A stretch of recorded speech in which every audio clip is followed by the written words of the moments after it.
Daniel 6 diz assim: o rei Dário resolveu dividir o país em 120 províncias e escolher 120 homens para governá-las, a fim de que tudo corresse bem e não houvesse prejuízo. O rei nomeou 3 ministros para controlarem os 120 governadores. Um desses ministros era Daniel, e ele mostrou logo que era mais competente do que os outros ministros e governadores. Ele tinha tanta capacidade que o rei pensou em colocá-lo como a mais alta autoridade do reino. Aí os outros ministros e os governadores procuraram achar um motivo para acusar Daniel de ser mau administrador, mas não encontraram.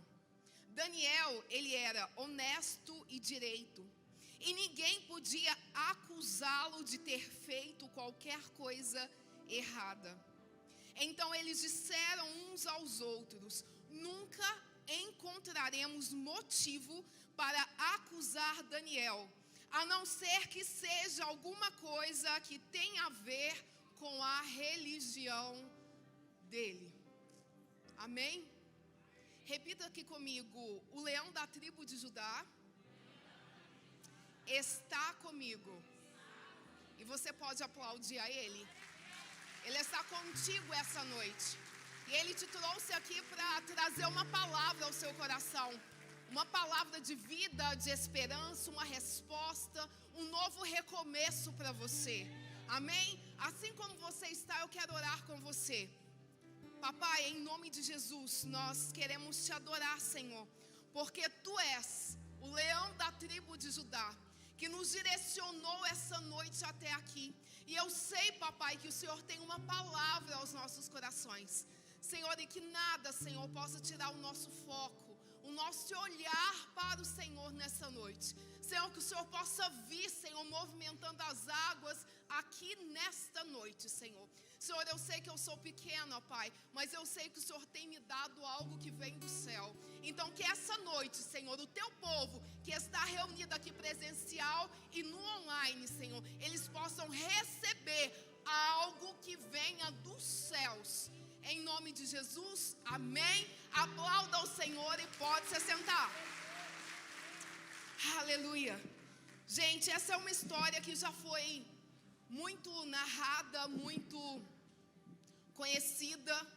Na verdade, essa história, ela representa um grande livramento da parte do Senhor. Se eu perguntasse aqui nessa noite, eu acredito que, se não na totalidade, grande parte das pessoas já teriam ouvido falar a respeito de Daniel. Daniel, gente, no capítulo de número 1, vai descrevê-lo. Ele era um jovem que foi escolhido porque ele era bonito, inteligente, e ele foi escolhido e encaminhado até o palácio. E quando ele é encaminhado para lá, a Bíblia vai relatar que ele vai se destacar dos demais. Ou seja, ele vai ser diferente. Ele vai ser um jovem diferenciado. E o interessante, se você abrir sua Bíblia em Daniel 1, no verso de número 8, vai dizer que ele também, ele recusou a comer das iguarias do rei. Então ele tinha todo um preparo. E aí ele coloca isso no seu coração: não se contaminar com as iguarias do rei. Só que quando a gente volta para o capítulo de número 1, lá no verso 17, vai dizer o seguinte: Deus deu aos 4 jovens, aos 4 amigos de Daniel, um conhecimento profundo em relação aos escritos e em relação às ciências dos babilônios. Mas a Daniel, ele deu o dom de explicar visões e sonhos. Além de ser diferenciado, Daniel, ele tinha algo a mais que os seus 4 colegas. Ele tinha um discernimento de sonhos e um discernimento de visões. E aí esse jovem, então, gente, ele se torna cada vez mais excelente naquilo que ele faz. e ele começa a ser destacado. Então ele é um jovem diferenciado.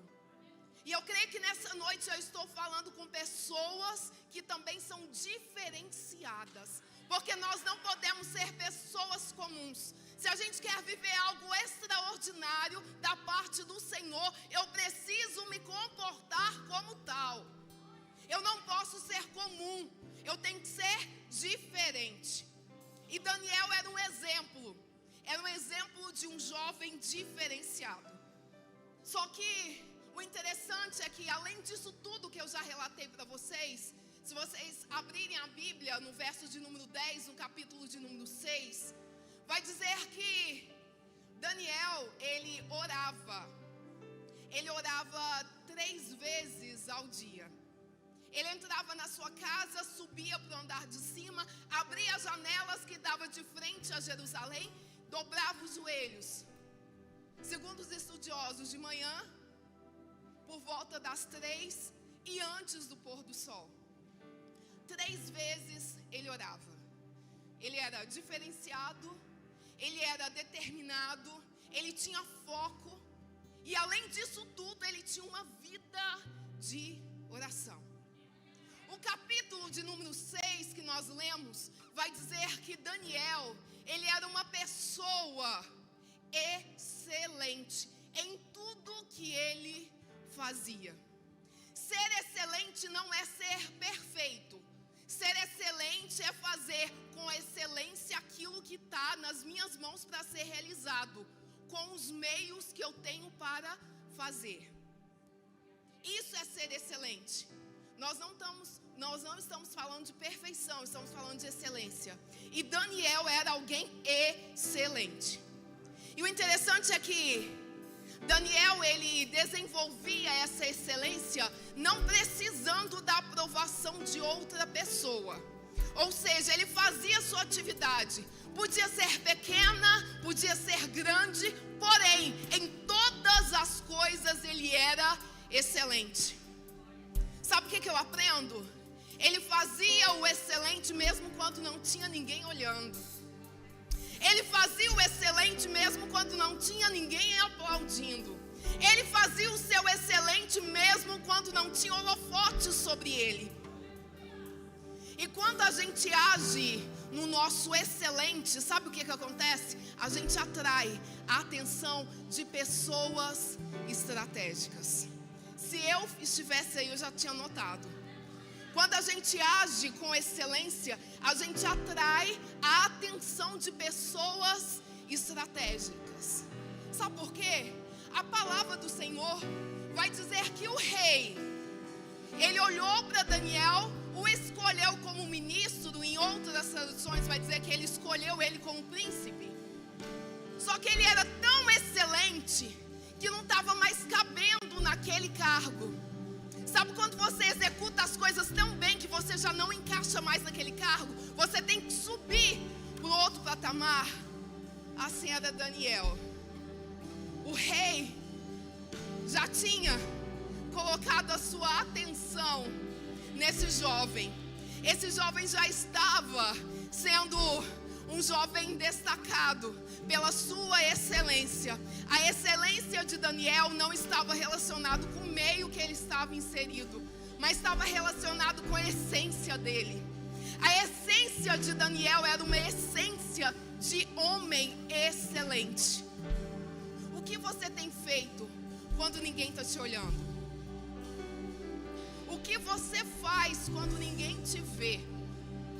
Sabe, nós precisamos ser excelentes aqui dentro da igreja, mas eu preciso ser excelente lá na minha casa. Eu preciso ser excelente lá no trabalho. Eu preciso ser excelente lá na escola, lá na faculdade, por onde eu passar. A minha essência tem que ser de excelência. Não cabe mais dentro de mim uma qualquer essência, não. A minha essência tem que ser de um homem e de uma mulher que vive o extraordinário. E para isso, cabe a mim me posicionar como uma pessoa excelente. Esse era Daniel. E quando a gente se comporta como alguém excelente, sabe o que acontece? Tudo que eu faço vai para Ele. Para quem? Para aquele que é digno de toda honra, de toda glória e de todo louvor. Para Ele são todas as coisas. Tudo que você faz reflete a glória dEle. Seja excelente por onde você passar.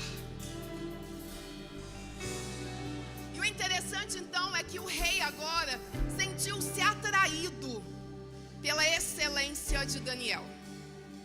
Tem um outro exemplo na palavra do Senhor que vai dizer que quando a gente age com determinação, com foco, com excelência, eu vou atrair a atenção de pessoas que são estratégicas. E aí eu paro aqui para falar a respeito de Ruth. Ruth, ela foi uma mulher incrível, extraordinária, participou da genealogia de Jesus. Mas deixa eu te falar, ela foi uma pessoa excelente. Sabe quando? Quando ela catava grãos. Ou seja, não é a sua atividade que vai medir se eu preciso ou não ser excelente. É tudo que eu faço tem que ser excelente, porque vai refletir a glória dele. Ruth, gente, era uma moabita que tinha casado com um dos filhos de Noemi e Elimeleque. Esse casal saiu da terra do pão, da terra da fartura. Por quê? Porque passou por lá uma grande seca. Ei, o que você faz? Quais são as decisões que você toma num período de sequidão? Aquela família decide, num período desafiador, num período de sequidão, sair da terra do pão. E eles foram para Moabe. Lá os filhos se casam. Só que de repente o marido de Noemi morre, os 2 filhos morrem. E aí Noemi diz: olha, eu vou voltar para Belém. Eu preciso voltar para minha terra natal. E aí ela conversa com as duas noras. E aí uma delas decide acompanhar. Não acompanhar Noemi, acompanhar o Deus de Noemi. E a outra decide voltar para a casa dos pais. Quando ela decide voltar para a casa dos pais, ela não tem mais o seu nome relatado. Ela não tem mais o seu nome relatado na Bíblia. Ela não tem mais a sua descendência sendo registrada. Ela não tem mais a sua história sendo contada. Por quê, pastora? Porque ela desistiu do processo. Ela voltou, ela retrocedeu. E o que você tem feito com os seus processos? Você tem abraçado os seus processos? Aleluia. E Ruth então, gente, ela retorna com Noemi. Só que quando ela retorna com Noemi, ela vai ser catadora de grãos. Em outras palavras, respigadora. E quando ela está fazendo esta atividade, tal função, ela é eficiente, ela é dinâmica, ela é prática, ela é rápida. E sabe o que acontece? Boaz é atraído pela excelência de Ruth. Boaz então volta a atenção para essa mulher. E a Bíblia vai relatar no seu livro, no capítulo de número 4, que Ruth ela se casa com Boaz. O Senhor dá a ela um remidor, que foi Boaz. O Senhor dá a ela sustento. E o Senhor também dá a ela uma descendência. Ei, faça com excelência aquilo que Deus já colocou nas suas mãos. Essa mulher então, gente, uma mulher improvável, mas que participou da genealogia de Jesus. Seja excelente naquilo que o Senhor te chamou para fazer. Voltando para o texto, Daniel então ele era diferenciado, ele era decidido, ele era um homem de oração e ele carregava dentro dele um espírito excelente. E a Bíblia vai relatar que o rei, agora no capítulo de número 6, ele resolve repaginar todo o seu governo. E ele vai dizer: olha, eu vou pegar todo o território, dividir em 120 províncias, vou colocar um homem responsável por todas as províncias, porém, três ministros, 3 príncipes vão governar sobre todos eles. E aí ele olha e ele encontra Daniel. Daniel, então, ele é encontrado por esse rei.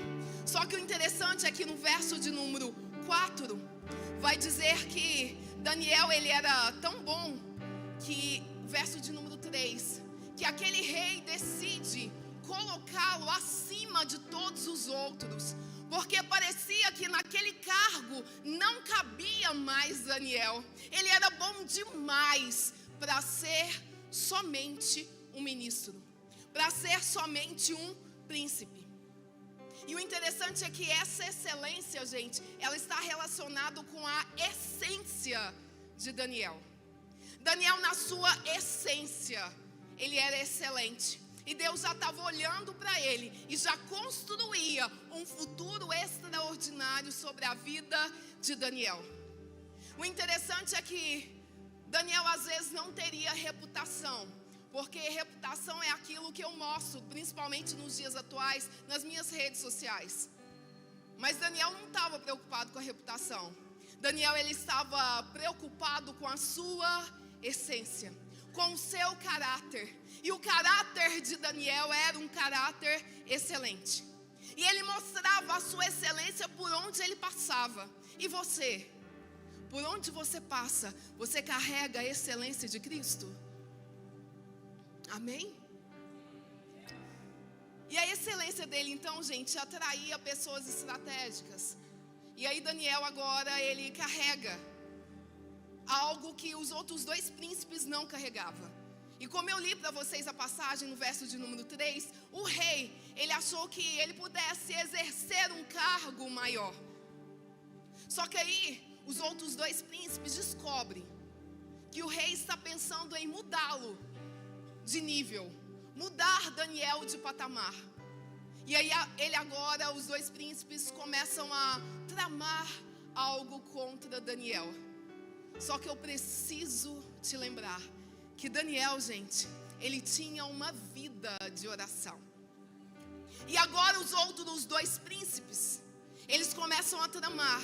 Só que eles esquecem que eles estão levantando contra alguém que ora.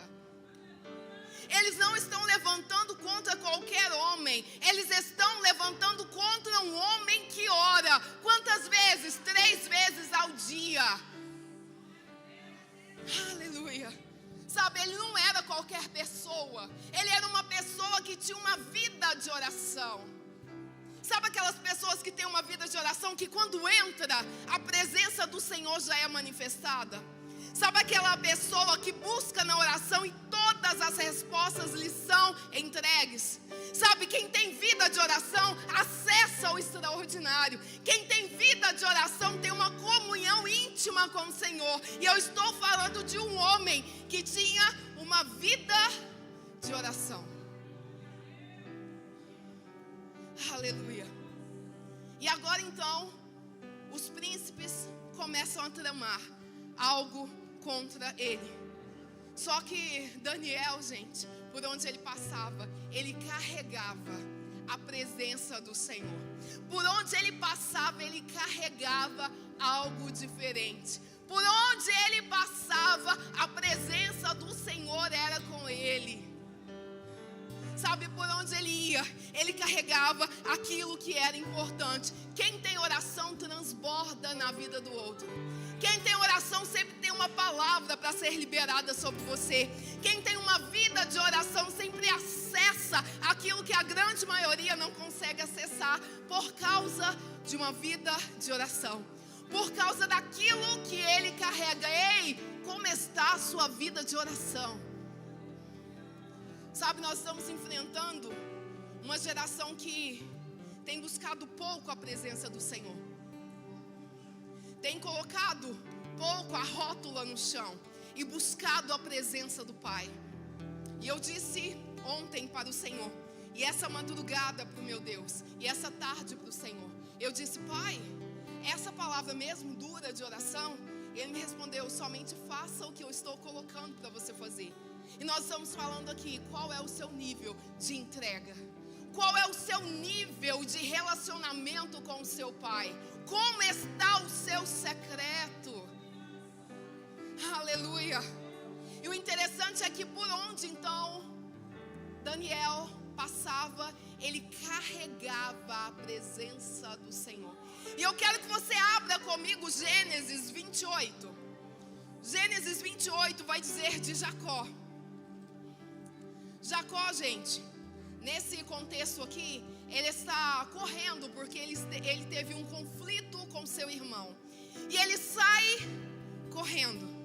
Ele está naquele período de fuga, quando você olha e diz: o que eu vou levar? Eu preciso levar somente aquilo que é necessário. E a palavra do Senhor no verso de número 10 vai dizer que Jacó saiu a fim de ir para Harã. Lá Jacó encontra uma grande pedra, coloca sua cabeça, deita, aquela pedra vai servir como travesseiro. Ali ele passa a noite, o Senhor fala com ele em sonhos e visões. A palavra do Senhor vai relatar no verso de número 16, que ele diz: olha, de fato Deus está nesse lugar, e eu não sabia disso. Mas o mais interessante é no verso de número 18. Como eu disse, Jacó estava em fuga. Verso de número 18. Jacó se levantou bem cedo, pegou a pedra que havia usado como travesseiro e pôs de pé como um pilar. Depois ele derramou azeite em cima para dedicá-la a Deus. Como eu disse, o mais importante desse verso é que Jacó, ele sai correndo em fuga. Só que ele entende que é importante carregar algo. E ele entende que mesmo em fuga, ele precisa carregar azeite. Sabe por que eu estou dizendo isso? Porque quem tem, tem. Jacó, mesmo em fuga, mesmo correndo, ele vai pegar o azeite. A Bíblia vai dizer que ele derramou. A Bíblia não relata que ele pingou, que ele colocou um pouquinho. Não, a Bíblia vai dizer que ele derramou o azeite. Sabe por quê? Quem tem, tem. Aquele que tem a presença do Senhor tem. Aquele que carrega a unção do Senhor, por onde ele passar, ele carrega a unção do Senhor. Jacó não foi diferente. Jacó disse: olha, mesmo em fuga, eu preciso levar aquilo que é importante, e eu preciso derramar o azeite. Sabe, quem tem uma vida de oração, ele transborda na vida do outro. Quem tem uma vida de oração, transborda aqui dentro da casa do Senhor. Ele transborda aqui, mas transborda em casa. Quem tem vida de oração, transborda na igreja, mas transborda na faculdade. Quem tem vida de oração, transborda aqui, mas transborda no relacionamento. Quem tem vida de oração, transborda aqui, mas transborda também no trabalho. Vida de oração, algo importantíssimo para quem quer ter um relacionamento com o Pai. Quem tem, tem, e não escolhe onde derramar. O mais interessante é que Jacó estava nesse lugar, nas planícies de Harã. Tinha alguém do lado dele olhando? Não, mas ele era excelente em tudo que ele fazia. Não tinha ninguém olhando, não tinha ninguém aplaudindo, mas mesmo assim ele derramava aquilo que ele carregava. Ei, como as pessoas do trabalho estão olhando para você? Como que as pessoas da sua parentela estão olhando para você? Como alguém que tem a presença do Pai? Daniel tinha. Jacó tinha. Sabe por quê? Quem tem, tem e derrama e transborda na vida do outro. Voltando, gente, para Daniel, a palavra do Senhor vai dizer que agora esses príncipes, lá no verso de número 5, vai dizer: olha, eu acredito que a gente não vai achar nada contra a vida de Daniel, a não ser alguma coisa relacionada com a vida, com a religião de Daniel. E aí eles começam então a seguir Daniel. E aí o interessante é que eles vão para o rei e propõem. Eles vão para o rei e falam: olha, será que não seria interessante a gente montar aqui um edito contra Daniel? Só que sabe qual que era a prática que Daniel tinha? Daniel, ele não respondia. Daniel, ele não debatia. Daniel, ele não perdia tempo falando, liberando, indo contra o posicionamento dos outros príncipes ou ministros. Ele simplesmente ia para casa, ia para o andar de cima, abria as janelas que dava de frente para Jerusalém, dobrava o seu joelho e ia para o secreto com o seu Deus. Esse era o posicionamento desse homem. Esse homem fazia isso. Sabe por quê? Esta é a nossa receita. Gente, não tem outra receita. Se você precisa de vitória, a sua receita é oração. Se você precisa de uma bênção, a sua receita é oração. Se você precisa mudar um diagnóstico, a sua receita é oração. Se você precisa que aquela porta seja aberta, a sua receita é oração. Se você precisa que o seu marido esteja na igreja, a sua receita é oração. Se você precisa que o seu filho entregue a vida a Jesus, a sua receita é oração. Não existe outro motivo, outra receita, outra ideia melhor do que oração. Quer a bênção? Joelho no chão. Quer a bênção? Lugar secreto. Quer que tudo na sua vida tenha um agir, um mover. Quer que os céus se abram sobre a sua casa, sobre os seus negócios. Não existe outra forma, não existe outra receita. É joelho no chão. Sabe, é contato com o seu Criador. É pedindo a Deus, Deus, move os céus. Deus, tu sabes, tu conheces. Senhor, muda o diagnóstico, traz a minha filha, muda o meu marido, traz ele para a igreja. Senhor, libera a minha esposa desse vício. Ei, tudo isso o Senhor consegue resolver. Mas a receita não pode ser diferente do que uma vida de oração. Você pode aplaudir o Senhor para eu saber que você está aí? Aleluia. Sabe que é um projeto novo para a sua empresa? Vida de oração. Que é o casamento dos sonhos, vida de oração. Que é aquele marido abençoado, vida de oração. Que é o carro novo, vida de oração. Que é uma vida inteira dedicada ao Senhor, vida de oração. Não existe outra receita. Só que eu preciso te dizer, gente, não mexa com quem é de oração.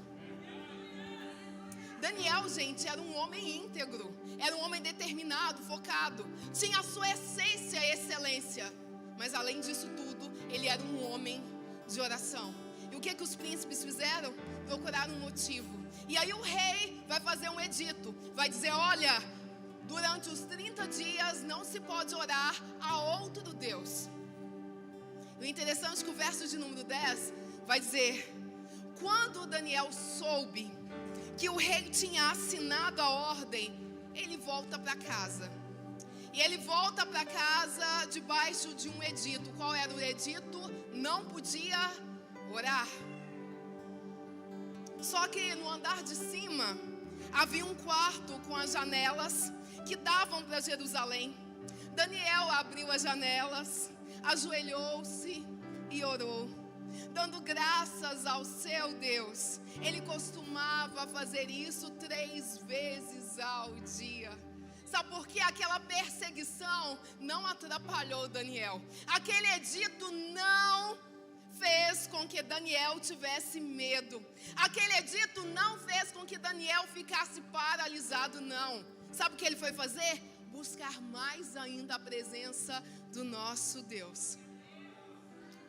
Sabe, essa madrugada eu orando por esse culto, e a gente precisa ter uma vida de oração. E eu dizia para o Senhor, Senhor, eu preciso descansar, amanhã eu ministro. E cada vez mais o Senhor ia trazendo pessoas à minha memória e eu ia intercedendo.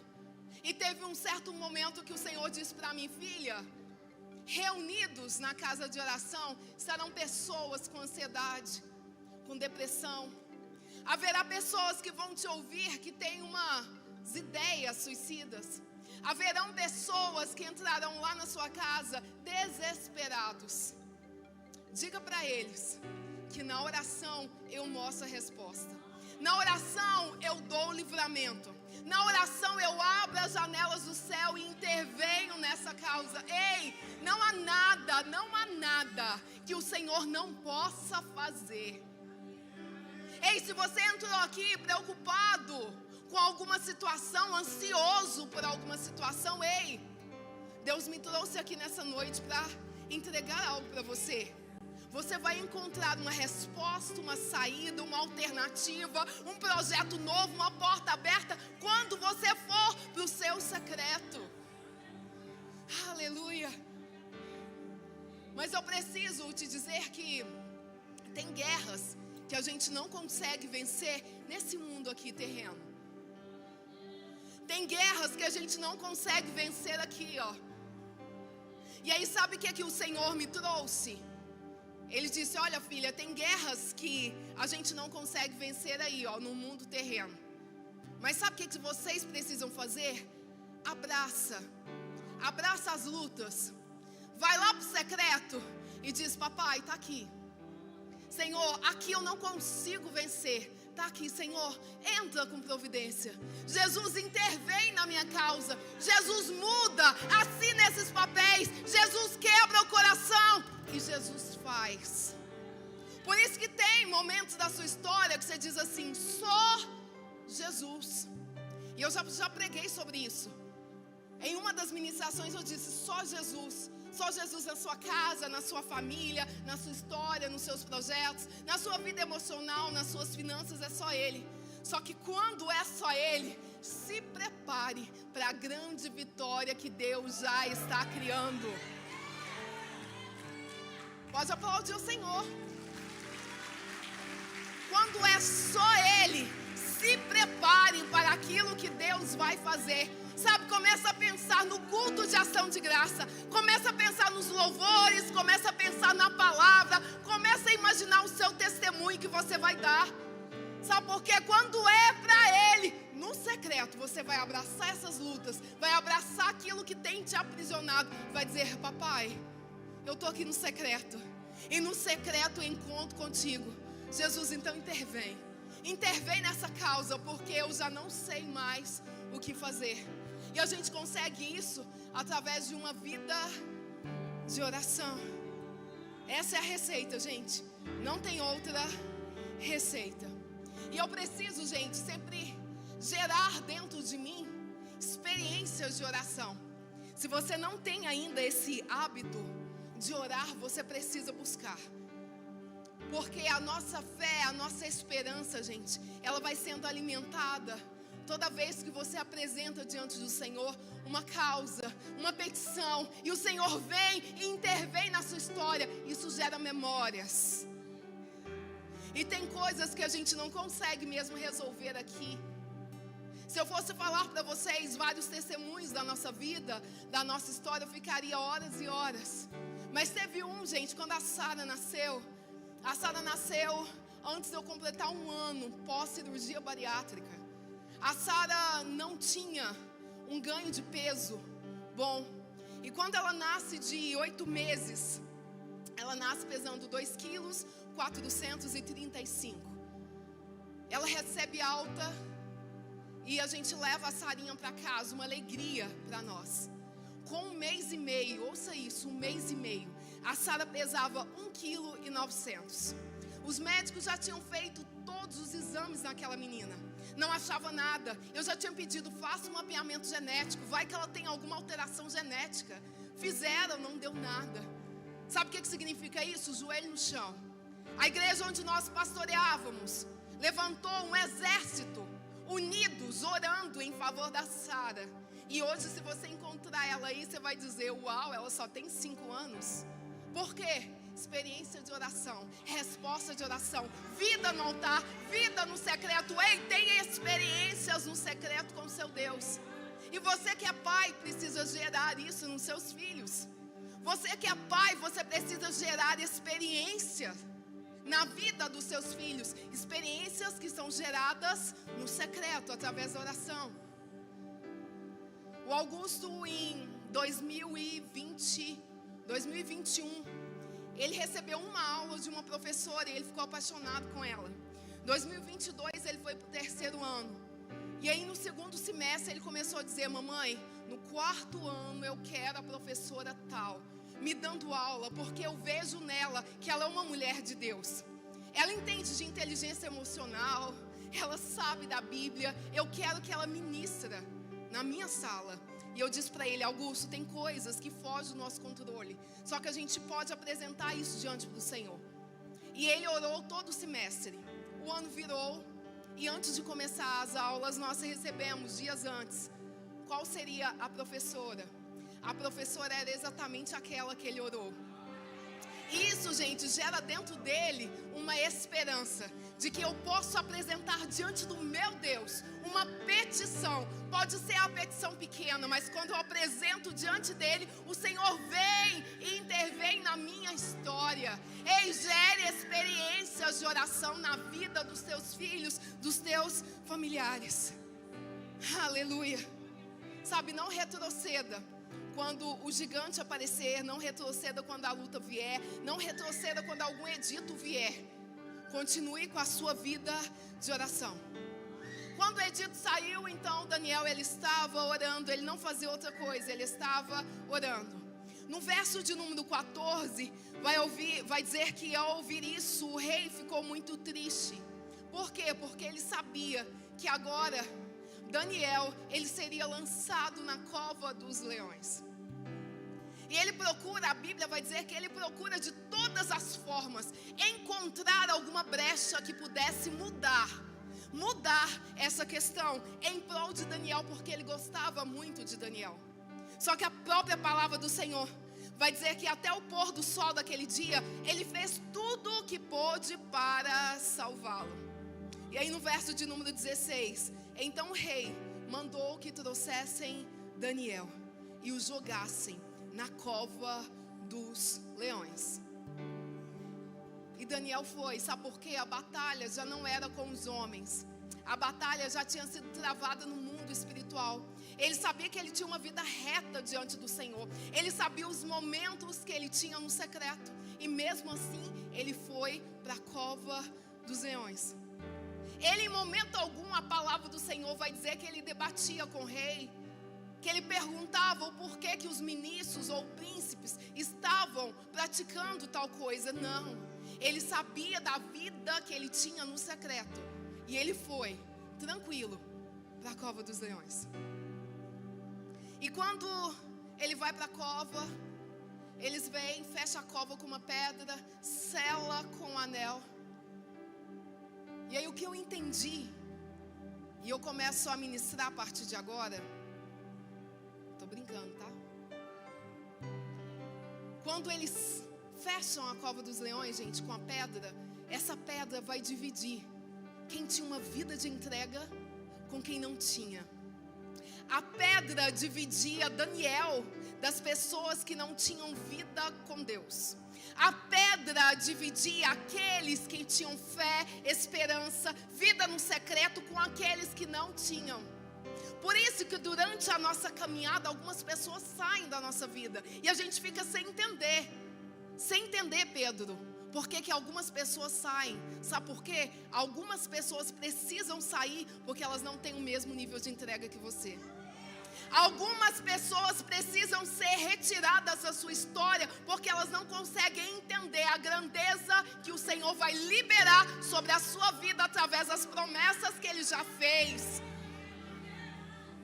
E agora selado, agora com aquela pedra, dividiu dois povos. Daniel sozinho na cova com leões e outras pessoas, os ministros, que não tinham relacionamento, não tinha entrega, não acreditava. A pedra separou as duas turmas. E o interessante é que a noite passa e o rei, gente, ele volta para o palácio, verso de número 18. Mas ele não come nada, ele não se diverte como de costume. E naquela noite ele também não conseguiu dormir. Só que na manhã, bem cedinho, ele se levanta, verso de número 19. E ele vai depressa na cova dos leões.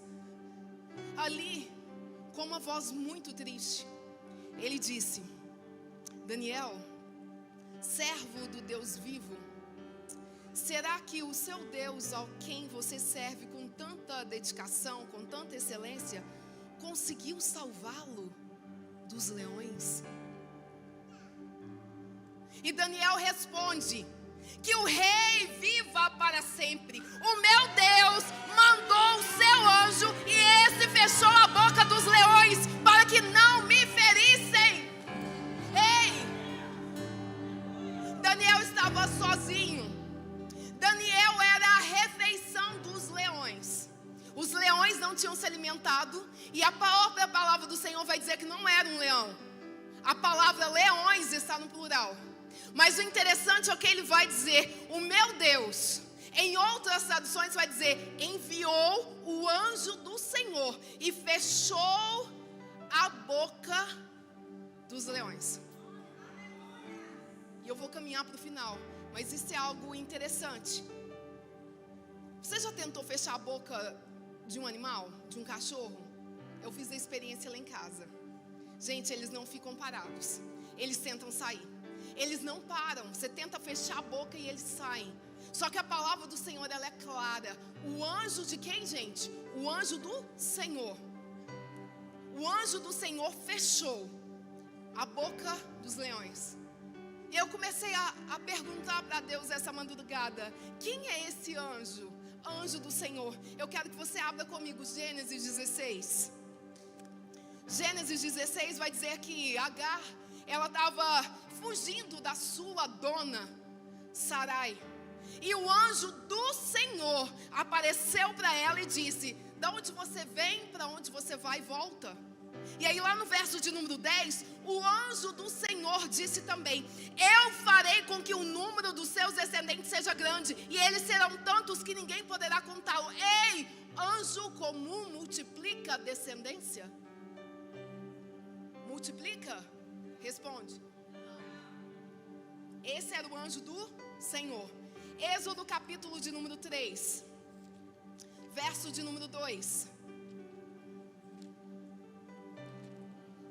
Vai dizer: ali o anjo do Senhor apareceu a ele numa chama de fogo no meio do espinheiro. Já foi cantado aqui.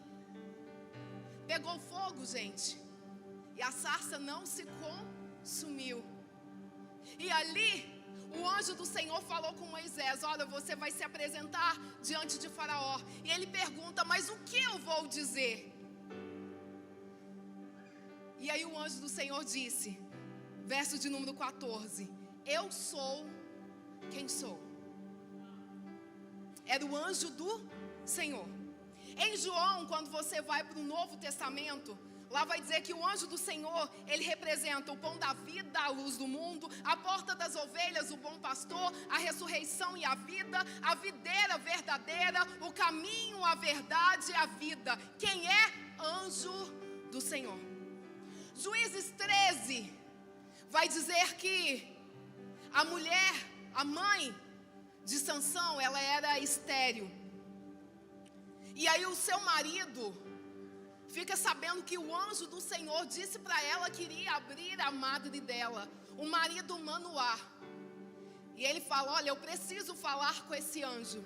E quando ele vai falar com esse anjo, ele pergunta: quem é você? Qual é o seu nome? Ele responde: o meu nome é mistério. Em hebraico vai dizer que o meu nome é maravilhoso. E eu gostaria que colocasse na tela para mim Isaías 9, verso de número 6. Ele responde: olha, o meu nome é maravilhoso. Isaías 9, 6. Linguagem de hoje, pode ser? Ou NVI também? Pois já nasceu uma criança, Deus nos mandou um menino que será rei. Ele será chamado de Conselheiro Maravilhoso, Deus Poderoso, Pai Eterno e Príncipe da Paz. Ei, esse não era um anjo comum, esse era o anjo do Senhor. Agora eu quero que você abra a sua Bíblia, Apocalipse 5, 5. Aleluia, Jesus. Se eu tivesse aí, já estava glorificando, gente. Já estava pulando, dizendo: ah, Jesus, muito obrigado, leão da tribo de Judá, que me trouxe até essa casa. Apocalipse 5:5 vai dizer: não chore, olhe, o leão da tribo de Judá, o famoso descendente do rei Davi, conseguiu a vitória e pôde quebrar os 7 selos e abrir o livro. Quem é ele? Leão da tribo de Judá. Quando eu penso que Daniel, ele seria a comida dos leões, a refeição do dia dos leões, eu começo a perguntar: por que os leões não o comeram? Sabe por que eles não comeram? Porque eles tinham um líder. Quem era o líder? O leão da tribo de Judá. Eles não consumiram Daniel, porque o líder deles era o leão da tribo de Judá. Daniel foi jogado, lançado como comida, mas eles não comeram, por quê? Porque o leão da tribo de Judá estava com ele. Eu comecei essa ministração dizendo para você: repita comigo: o leão da tribo de Judá está comigo. Aleluia. E aí cadê o Joãozão? Eu não sou veterinária, mas eu precisei hoje entender um pouco a respeito de leão, de leoa. E entendendo um pouco de mundo animal, eu comecei a compreender que leão, ele protege toda a família. Só que a leoa que sai para caçar. Só que quando ela sai para caçar, gente, as leoas mais jovens, elas saem na frente. As leoas mais experientes, elas ficam atrás. E elas vão caminhando. Quando elas avistam uma presa, uma possível presa, as jovens param e as leoas experientes continuam para atacar aquela presa. Sabe o que eu entendo? Que tem momentos da nossa história que a gente precisa parar para aprender. Sabe, tem pessoas que são muito mais experientes que vocês. Tem pessoas que têm um conhecimento maior que vocês. Tem um conhecimento maior do que eu. E muitas vezes a gente precisa parar, sentar para aprender antes de atacar. Por isso que isso mexe comigo, sabe por quê? Porque a gente precisa ter liderança. A gente precisa estar debaixo de uma liderança. Quando o seu líder falar: vai por aqui, obedeça e vai. Quando o seu líder disser: olha, faça dessa forma, obedeça e faz. A gente precisa estar debaixo de uma liderança. Só que o interessante disso tudo, gente, é que a leoa, quando ela ganha o seu filhote, gente, ela protege o seu filhote. Como eu disse para vocês, nós temos o leão da tribo de Judá. A igreja representa a noiva. A igreja então é a leoa. E eu estou vendo uma leoa aqui toda potente. Estou vendo uma leoa aqui, ó, que está seguindo os ensinamentos do leão da tribo de Judá. Estou vendo aqui uma leoa que não se distrai. Estou vendo aqui uma leoa que mesmo diante das lutas, sabe o que faz? Ataca. Mesmo diante das lutas não fica prostrada. Sabe por quê? A posição de uma leoa é de ataque. Ela nunca fica cabisbaixo. Quando a leoa encontra a sua presa, ela não olha para baixo, ela fica em posição de ataque. Ei, por que você tem parado? Quando aparecem os grandes desafios na sua história, por que você para? Ei, o Senhor está te convidando hoje. Ataca. O Senhor está te convidando, olha, erga a sua cabeça, tenha postura, tenha uma vida, ó, de oração. E é nessa vida de oração que eu opero o seu milagre. Aleluia. E a leoa, então, quando ela tem um filhote, gente, ela protege o seu filhote. Por isso que muitos falam que mães são como leoas. E aí o mais interessante é que tem um outro grupo de animais que sempre andam em bando. E eles são muitos. São as hienas. E eles gostam sempre de atacar os filhotes. Por quê? Porque se eles abatem um filhote, eles estão abatendo alguém que poderia reinar sobre elas. Está me entendendo? o porquê de tanto ataque? Está entendendo o porquê que Satanás tem te atacado tanto? Está entendendo o porquê dos desafios? Você está entendendo o porquê que o inferno está revoltado contra a sua vida? Porque o Senhor está dizendo, olha, nesse aqui não vai atacar. Esse aqui está em formação. Às vezes você olha para a pessoa do lado e está dizendo, nem canta, nem prega, nem ora direito. Olha, isso é hoje. Ainda não ora, ainda não prega, ainda não canta, mas eu vou fazer desse filhote um gigante.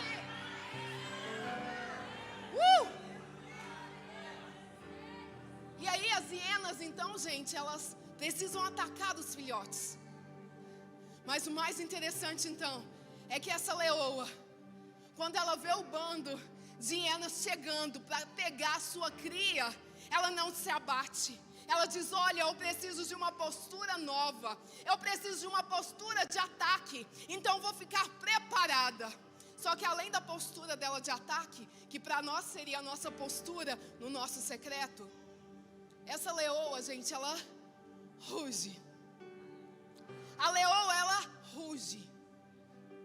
E segundo os meus estudos da vida animal hoje, vai dizer que o rugido de uma leoa é ouvido até 8 quilômetros de distância. E ela paralisa a sua presa por 8 segundos. 8 segundos as hienas ficam paradas. Por quê? Pelo rugido da leoa. Ei, adore ao Senhor, esse é o seu rugido. Ei, glorifica o Senhor nos seus desafios, esse é o seu rugido. Adore o santo nome daquele que tem projetado o seu futuro, a sua história. Ei, não fique paralisado. Aprenda com a leoa. A leoa então vai rugir. E aí essas hienas, gente, apesar de muitas, elas são muito fracas. Ouviu o barulho da leoa e logo elas se retornam. E a leoa protege aquele filhote. E aquele filhote, quando cresce, vai fazer o quê? Atacar as hienas. Aí sabe o que eu aprendo? A gente precisa estar no grupo certo. Ou você vai estar no grupo do leão da tribo de Judá, ou você vai virar comida dos leões. Ou você está junto, ou você tem vida de oração, ou você tem entrega. Se você não tiver, você vai participar do outro grupo. O outro grupo vira comida de leões. Gente, seja uma pessoa excelente. Sabe por quê? O nosso sucesso, ele não está relacionado com as escadas que eu subo para a plataforma. O nosso sucesso, ele está relacionado com a cruz, a qual eu morro todos os dias. Sabe por quê? Todos os dias eu preciso morrer. Porque todos os dias o velho Adão, a velha Eva quer renascer dentro de mim. E eu preciso matar esse velho eu, para que o Senhor resplandeça sobre a minha vida, sobre a minha história. O meu sucesso, a minha vida de excelência está relacionado com uma cruz. E eu gostaria que você ficasse sobre os pés. Aleluia. Essa igreja, gente, ela só funciona porque nós temos um grupo de voluntários. Cada um age no seu departamento. Cada um age na sua posição. Sabe para quê? Para alcançar, para resgatar aquela presa que estava sendo pega para o inferno e trazê-la de novo para uma nova conexão com o Salvador. Todos vocês têm um papel importante nessa cadeia, nesse funcionamento. E você não está só. Você tem uma igreja que ora por você. Você tem uma igreja que cuida de você. Você tem líderes que amam essa casa. Então se prepare. Se você hoje ainda anda com hienas, vem para o leão da tribo de Judá, para que você seja mais do que excelente em todas as coisas que você faz. Não seja comida dos leões. Gente, quando as hienas vêm abater, eu não sei se vocês já viram, as hienas elas vem com uma risada. A risada delas vai ser sempre de deboche. Só que aí a leoa diz: olha, hoje esse menininho aqui, esse meu filhotinho aqui, ele é pequenininho, mas amanhã ele vai reinar sobre você. Deus está olhando para você essa noite e está dizendo: olha, está em construção, mas amanhã eu vou levantar como profeta nessa nação. Amanhã eu vou levantar como homens e mulheres relevantes nessa sociedade. Amanhã, então se prepare. Não fique perdido. Ai, quanto ataque, não. Sabe que o inferno, ele só está querendo te abater porque ele sabe o potencial, a potência que você é em Cristo. E o interessante é que Daniel, então, ele é livre da cova de leões. E aí, se a gente voltar para o livro de Daniel, vai dizer que o rei, no verso de número 24, mandou que trouxesse uns homens que tinham acusado Daniel. Todos eles, junto com as suas mulheres, junto com seus filhos, foram jogados na cova. E mesmo antes de chegarem ao fundo, ou seja, estavam sendo introduzidos ainda na cova, os seus ossos já estavam sendo destroçados. Porque agora o leão da tribo de Judá estava com Daniel. Porque agora o líder já não estava mais. Porque agora Daniel já estava sendo guardado por aquele que hoje já se fez presente aqui. Já estava sendo guardado pelo nosso Senhor. Ei, eu não sei a forma com que você entrou aqui nessa casa, mas o leão da tribo de Judá já está aqui. Pastor, eu tenho enfrentado dores, eu tenho enfrentado lutas. Pastora, parece que o inferno se levantou contra mim. Ei, fica tranquilo. O leão da tribo de Judá está com você. O leão da tribo de Judá é ele que vai guerrear as suas guerras, é ele que vai entrar com providência. Hoje você está aqui nessa casa de oração e eu tenho certeza que o Senhor está trazendo uma palavra para você. Não pare, seja como uma leoa que ataca. Seja como uma leoa que não se prostra. Seja como uma leoa que ruge, mas ela não perde a vida daquele filhote por conta de uma hiena. Eu não sei se você em algum momento da sua história já perdeu algumas coisas porque não soube se posicionar, porque não soube rugir, porque não soube lutar contra aquilo que um dia se levantou contra você. Mas o leão da tribo de Judá, ele está aqui 24 horas lutando ao seu favor, 24 horas protegendo a sua casa, 24 horas protegendo a sua história. Você acha que você chegou aqui porque você é bonzinho? Não, é porque o leão da tribo de Judá, é ele que te trouxe até aqui. Sabe aquele acidente que você teve e não morreu? É porque o leão estava te protegendo. Sabe aquela enfermidade que veio para ser como morte e você não morreu? É porque o leão da tribo de Judá estava te protegendo. Ei, levante a sua cabeça nessa noite, em nome de Jesus. Levante a cabeça, se posicione e diga: em nome de Jesus, o meu amanhã já está sendo escrito pelas mãos de um leão da tribo de Judá, que pode fazer toda e qualquer